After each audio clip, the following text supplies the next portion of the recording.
మనకి ఈ మధ్య పరిచయమైనటువంటి ఆణిముత్యం చైతన్య కూరపాటి మాజీ ఎస్ఎఫ్ఐ విద్యార్థి మరొకసారి స్ట్రెస్ చేసి చెప్తున్నాను. ఎందుకంటే అక్కడి నుంచి ఇక్కడికి వచ్చిన వాళ్ళకి, అంటే ఆ లెఫ్ట్ భావజాలం నుంచి రైట్ నన్ను నేషన్ ఓరియంటెడ్ భావజాలంకి వచ్చిన వాళ్ళు చాలా చక్కటి విశ్లేషణలు చేయగలరు. లోతు బాగా గ్రహించిన వాళ్ళు వారు.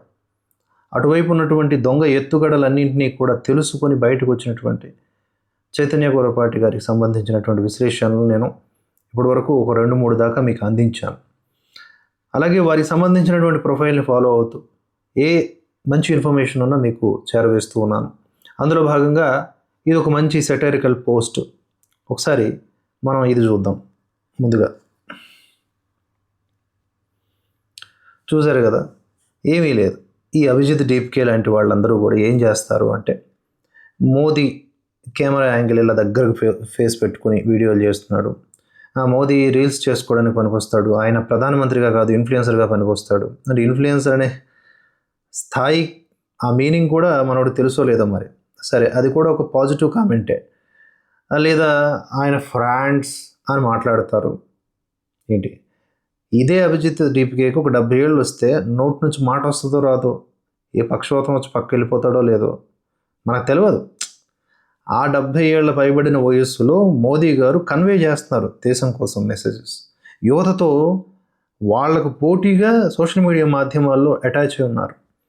అటువంటి మోదీ గారిని విమర్శించడానికి వీళ్ళకి ఇంకొక అవకాశాలు లేక, అంశాలు లేక, ఆయన లుక్స్ని, ఆయన ప్రజెంటేషన్స్ని, వాటిని విక్రిస్తూ ఉన్నారు. అంటే ఎంత నీచమైనటువంటి ఆలోచన విధానం. వీళ్ళు మళ్ళీ విద్యార్థుల కోసం అంట ఏ విధంగా ఇటువంటి బిడ్డల్ని కనాలనుకున్నారో ఆ జ్యోతిక గారు నాకు అర్థం కావట్లేదు. ఏ విధంగా ఇటువంటి విధానంలో పెంచాలనుకున్నారో కూడా నాకు అర్థం కావట్లేదు. సరే, ఒకప్పుడు ప్రధానమంత్రి గురించి విమర్శ అంటే 2G, తర్వాత కోల్గేట్, బోఫోర్స్ కుంభకోణాలు, ఆ తర్వాత పాకిస్తాన్ ఉగ్రవాద దాడులు, చైనా పాక్ దురాక్రమణలు, నిర్భయ రేప్ కేసులు, దిగజారుతున్న రూపాయి విలువ, ఆకాశాన్ని అంటుతున్న ధరలు లాంటి దేశానికి పనికొచ్చే అంశాల మీద చర్చ చేయడం జరిగేది.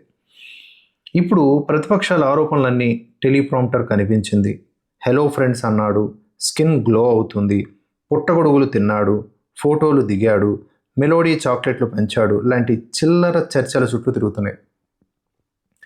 ప్రజలకు పనికి వచ్చే అంశాల మీద చర్చ చేయలేక ఇలాంటి చిల్లర అంశాలకే పరిమితం కావడం ప్రతిపక్షాల చేతకానితనం అనుకోవాలా, లేక ఇలాంటి చిల్లర విషయాలు తప్ప దేశానికి నష్టం కలిగించే ఏ అంశాలలోనూ ప్రతిపక్షాలకు దొరకకుండా ఎన్డీఏ ప్రభుత్వం నుంచి పాలన అందిస్తోంది. మరొకసారి చదువుతాను.